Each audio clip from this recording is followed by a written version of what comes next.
디모데전서 4절입니다. 2장 4절입니다. 하나님은 모든 사람이 구원을 받으며 진리를 아는데 이르기를 원하시느니라. 아멘. 이 시간 말씀의 제목은 하나님의 관심입니다. 출애굽기 1장 말씀에 보면 이스라엘 백성들이 애굽에서 430년의 긴 세월 속에서 애굽 나라에서 속국이 되고 바로의 속박에서 노예의 삶을 살아가는 장면을 살펴볼 수가 있습니다. 이스라엘 민족의 번식으로 온 땅에 이스라엘 백성들로 가득하여 점점 온 땅에 가득한 중대하고 강성함으로 인해서 애굽 나라가 위협받고 있다라는 그 실로 바로의 정책은 선민인 이스라엘 백성들을 괴롭히는 간악한 정책으로 노예로 취급하며 큰 고통으로 압박을 강하는 고된 노예 삶으로 속박을 하였습니다. 성경에서의 애굽은 구원을 받지 못하고 있는 죄악된 세상을 의미합니다. 바로는 이 세상 신 마귀를 상징합니다. 애굽 나라를 치리하고 이스라엘 백성들을 종으로 노예로 부리고 있는 바로의 정책을 살펴보겠습니다. 11절 14절 말씀에 이스라엘 민족을 노예로 취급하여 무거운 짐을 지워 그들로 바로를 위하여 국고성 비돈과 라마 셋을 만들기 위해서 흥이기기에 벽돌 굽기를 하며 이스라엘 백성들을 괴롭게 하였습니다. 그러나 학대를 받으면 받을수록 그들은 더욱 번식하고 중대하여 마치 불에 달궈지면 더 강해지듯이 더욱 중대하고 강성하여 갔습니다. 이런 이스라엘 백성들을 향한 바로의 정책은 그들의 정신을 무력하게 하여 천부적인 재능을 없애고 중노동으로 생명을 단축시키고 애굽인들과 혼인하여 애굽으로 동화시켜서 이스라엘 민족들의 사상을 약화하고 더 나아가서 선민인 이스라엘 민족을 소멸시키고자 하는 것이었습니다. 마지막으로 이스라엘 민족을 향한 바로의 간계는 유일하신 여호와 하나님 창조주 하나님을 버리고 애굽 신과 우상을 섬기기 위한 정책으로 교묘한 간계의 정책을 하였습니다. 노예를 대하는, 노예를 부리는 악한 주인의 특성을 살펴보면 노예를 향하여 인생으로서 스스로의 사람의 인격을 간주하게 보다가 하나의 개체로 상품으로 간주하여 매매 대상으로 취급하고 짐승과 같이 취급을 하게 되는 것입니다. 노예 생활은 처음에는 힘겹고 고통스럽지만 세월이 흐르다 보면 살고자 하는 인간의 본연의 이 모습, 본연의 삶으로 그 의욕을 가지고 스스로 고통을 극복해 보려는 강한 의지를 가지게 되고 나름 그곳에서 살아내고자 하는 스스로의 의욕을 가지게 되다 보니 어느 순간 죄의 노예 생활을 즐기며 살아가는 내성이 생기게 되고 그냥저냥 살게 된다라는 것입니다. 처음에 몇 번은 죄에 빠져서 이렇게 죄악 속에서 살아가면 계속해서 이뤄서는 안 되는데 라는 선한 양심의 소리를 듣고 괴로워하며 양심의 가책을 느끼며 후회도 하고 회개도 하게 되지만 계속해서 죄를 반복하여 짓다 보면 죄의 노예가 돼서 그 어느 순간 화인 맞은 심령으로 인해서 죄의 노예 생활을 즐기며 살아가게 된다라는 사실입니다.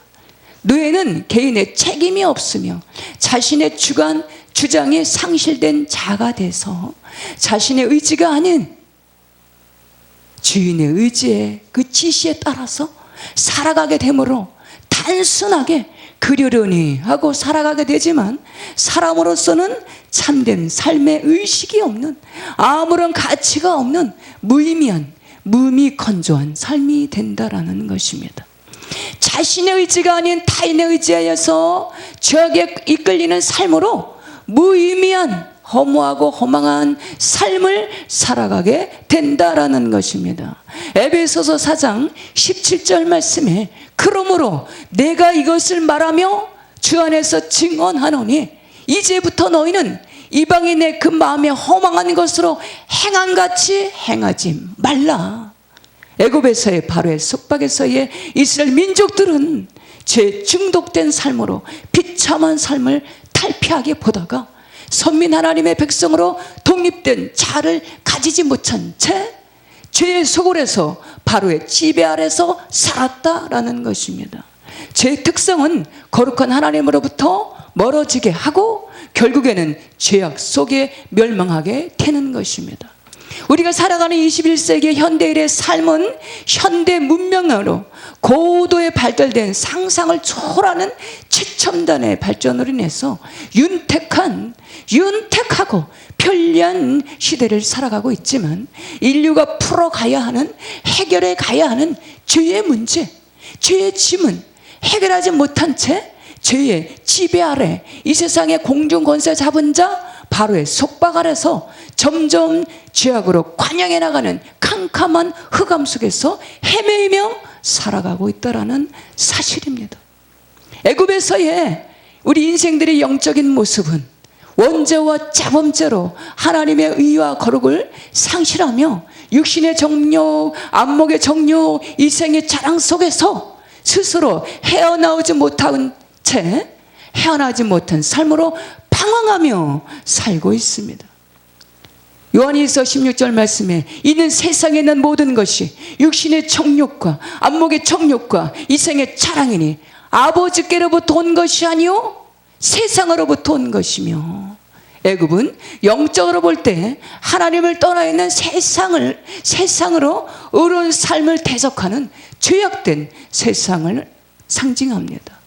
죄악을 즐기며 안락을 즐기는 사람들은 처음에는 양심의 가책을 느끼게 되지만 그러나 시간이 지나고 세월이 흐르고 그 양심이 무디어져서 그 양심이 화인맞은 심령이 되어서 비참한 삶을 살아가면서도 죄악 속에서 고통과 아픔을 느끼지 못하고 깨닫지 못한 채 죄악의 늪에서 벗어나오지 못하고 죄의 종노릇하며 세상신 바로의 지배 아래서 살아가게 된다라는 사실입니다. 로마서 5장 21절 말씀에 이는 죄가 사망 안에서 왕노릇한 것 같이 은혜도 또한 의로 말미암아 왕노릇하여 우리 주 예수 그리스도로 말미암아 영생에 이르게 하려 함이라. 죄가 사망 안에서 왕노릇하는 애굽에서 바로의 속박에서 온전히 벗어나서 예수 그리스도 안에 있는 하나님 예수 그리스도 안에 있는 안에서 세상에서 빛된 자녀로 하나님의 은혜와 평강 가운데 살아가시는 승리자의 복된 삶 되시기를 축복합니다. 너희는 세상의 빛이라. 빛의 열매는 착함과 의로움과 진실함에 있느니라. 하나님께서는 모든 인류가 구원을 받으며 진리를 아는데 이르기를 원하십니다. 우리의 인생들의 본연의 모습, 본연의 관심은 이 땅에서 끊임없는 부요를 추구합니다. 육신의 안목의 정욕, 이생의 자랑 가운데 눈에 보여지는 세상에서 부요, 인본을 추구하며 얼만큼 가졌냐, 얼만큼 배웠냐, 재산은, 직장은, 학력은, 주택은 몇 평이냐, 부동산은 얼마나 가지고 있나, 평생에 편하게 먹고 마시며 즐기며 사는데 지장은 없냐라고 관심을 둡니다. 이 세상에서 그 무엇으로도 결코 채워지지 않는 육신의 만족을 추구하며 세상의 부유를 추구하며 있는 것에 가지고 있는 것에 만족하지 못한 채 감사하지 못한 채 살아가고 있다라는 사실입니다. 그러나 하나님께서 우리 인생들을 향하신 하나님 아버지의 관심은 내 영혼이 정령 구원을 받았냐입니다. 내 영혼이 정령 구원을 받으며 진리를 아는 데 이르렀냐입니다. 요한복음 4장 16절 말씀에 이르시되 가서 내 남편을 불러오라, 가서 내 아내를 불러오라. 아직 구원받지 못하고 있는 죄악 가운데 애굽의 바로의 속박에서 종노릇하며 죄악 중에 죽어가는 내 남편을 불러오라, 내 아내를 불러오라, 내 자녀를 불러오라, 부모를 불러오라. 아직도 구원받지 못하고 있는 한 영혼을 기다리시고 찾으시는 줄 믿습니다. 데살로니가전서 5장 23절 말씀에, 창세기 1장 27절 말씀에 우리 사람은 영육 혼으로 되어 있습니다.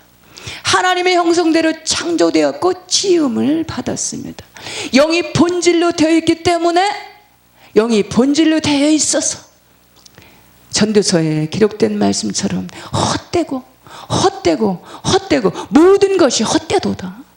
헛되고 헛된 무의미한 허망한 인생들이 아닌, 죽으면 그만이지가 아닌 영원히 죽지 않는 영이 본질로 창조되어 있는 하나님의 선하신 계획 가운데, 뜻 가운데 조성된 영원히 사는 불멸의 존재로 지음을 받았다라는 사실입니다.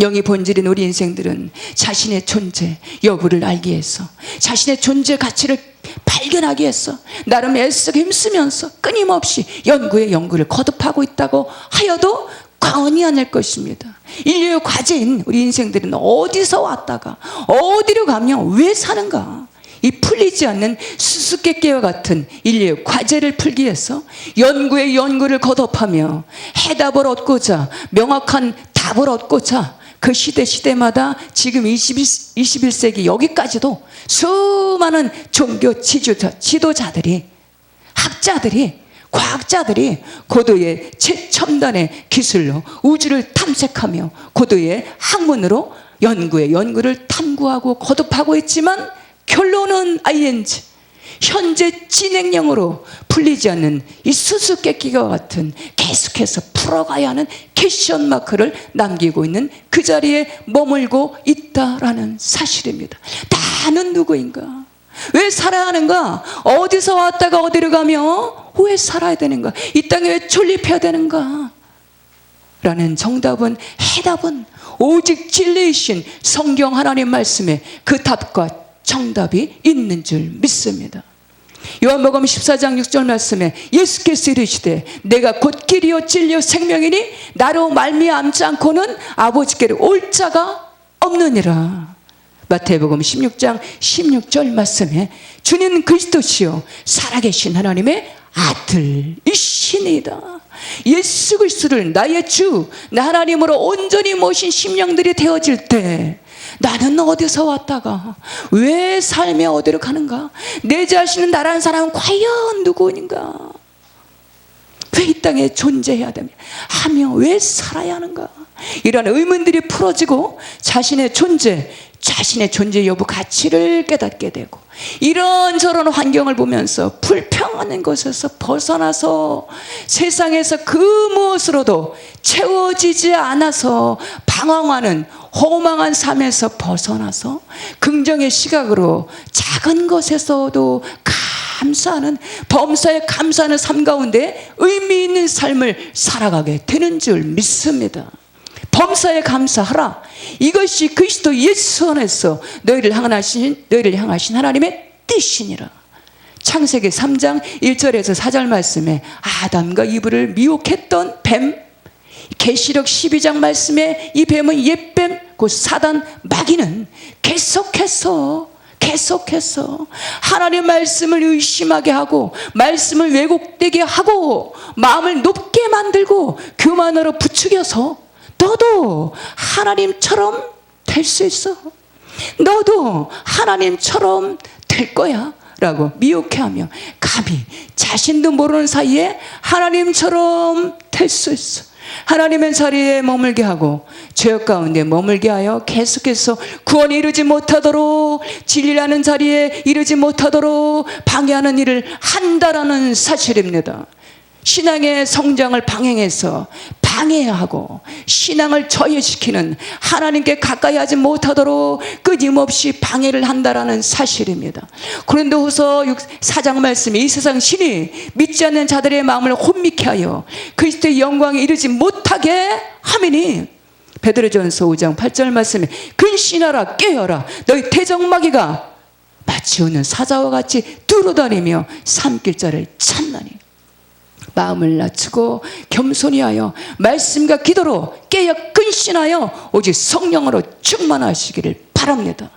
애국과 같은 저 세상에서 살 때는, 이 세상 신바로의 속박에서 매여 있을 때는 그 모든 것이 저 사람 탓 같았는데, 자신의 영이 소생되고 보니까 자신 안에 허물과 죄가 깨달아지게 되니까 모든 것이 당신 탓이야, 저 사람 탓이야, 상대의 탓으로 책임을 전가하며 살아왔는데, 주 예수 그리스도 안에서 이제 영이 소생되고 보니까, 참빛 하나님의 말씀 앞에서 자신을 비춰보니까 상대의 탓이 아닌 자신의 허물이 보이고 자신 안에 수많은 죄성이 깨달아지게 되는 줄 믿습니다.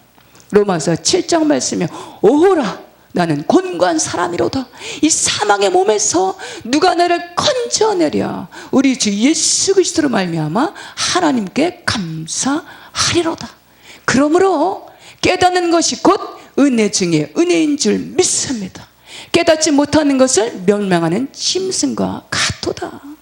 깨닫는 은혜가 충만해서 매일매일의 삶 가운데 끊임없이 겸손하신, 거룩하신, 온전하신 예수 그리스도를 배워가야 되는 줄 믿습니다.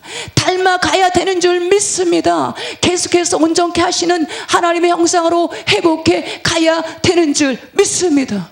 우리 영이 소생된 그리스도인들의, 이 신앙인들의 삶은 그 나라 가기까지 끊임없는 자기 자신과의, 내 자신과의 싸움입니다.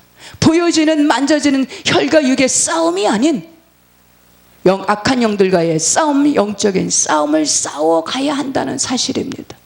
에베소서 2장 말씀에 그때 너희는 그 가운데 행하여 이 세상 풍조를 따르고 공중 권세 잡은 자를 따랐으니 곧 지금 불순종의 아들들 가운데서 역사하는 영이라. 영적인 싸움은 반드시 승리해야 되는데, 그것은 이 세상의 인간의 지혜와 지력과 우리의 힘과 능력으로 싸우는 것이 아니라, 영적인 싸움으로 승리의 비결은 오직 하나님의 말씀과 쉬지 않는 기도로 무장해서 오직 성령 충만함으로 무장하며 나아갈 때 반드시 승리의 삶으로 이기게 하시는 줄 믿습니다. 조개는 자신이 연약하고 부드러운 속살에 딱딱하고 날카로운 모래 같은 이물질이 들어오면 두 가지의 선택을 해야 합니다. 스스로가 받아들이기 힘든 일이지만 받아들여서 값지고 소중한 진주로 만드느냐, 아니면 모래알을 받아들이지 않고 무사해서 결국에는 자신이 죽고 마느냐입니다. 이 세상 신은 한 영혼이 구원받는 것, 온전케 되는 것을 어떻게든지 방해합니다. 이스라엘 민족들이 애굽에서 출애굽해서 가나안을 향해서 나가는 것을 끝까지 방해하며 미혹하며 막아섰듯이, 이 세상 신 악한 영들은 지금도 이때도 끊임없이 한 영혼이 그리스도께로 돌아오지 못하도록, 구원에 이르지 못하도록, 진리를 아는데 그 자리까지 이르지 못하도록 온갖 괴계와 수술을 다 써서 방해합니다. 창세기 3장 말씀에, 하나님 말씀에, 창세기 3장 말씀에 보면 하나님 말씀에 죽을까 하노라. 불순종해도 결코 죽지 않아. 너도 하나님처럼 될 거야. 하나님은 하나님처럼 될 거야 라고 진리이신 하나님 말씀을 의심나게 하고 믿지 못하게 하고 계속해서 불순종하게 합니다. 내 하나님이 어디 있느냐? 됐다, 섰다, 이루었다라고 스스로 높은 자리에, 교만한 자리에 머물게 하고, 이 세상이 파라다이스로, 이 세상이 정부인 것처럼 인본의 자리에 머물게 하는, 보여지는 물질의 세계를 바라보게 하고 교만으로 부추기고 있다는 사실입니다. 요한복음 1장 말씀에 태초에 말씀이 계시니라. 이 말씀이 하나님과 함께 계셨으니 이 말씀은 곧 하나님이시니라. 베드로전서 1장 24절 말씀에 그러므로 모든 육체는 풀과 같고 그 모든 영광은 풀의 꽃과 같으니 풀은 마르고 꽃은 떨어지되 오직 주의 말씀은 세세토록 있도다 하셨으니 너희에게 전한 복음이 곧 이 말씀이니라. 하나님의 말씀과 쉬지 않는 기도로 오직 성령 충만함으로 무장해서 참빛 가운데 행하시는 저와 우리 모든 심령들, 복된 심령들, 승리하는 심령들 우리 모두 다 되시기를 주님의 이름으로 축복합니다. 이 시간에 우리 본문 말씀을 읽고 마치겠습니다. 하나님은 모든 사람이 구원을 받으며 진리를 아는데 이르기를 원하시느니라. 아멘.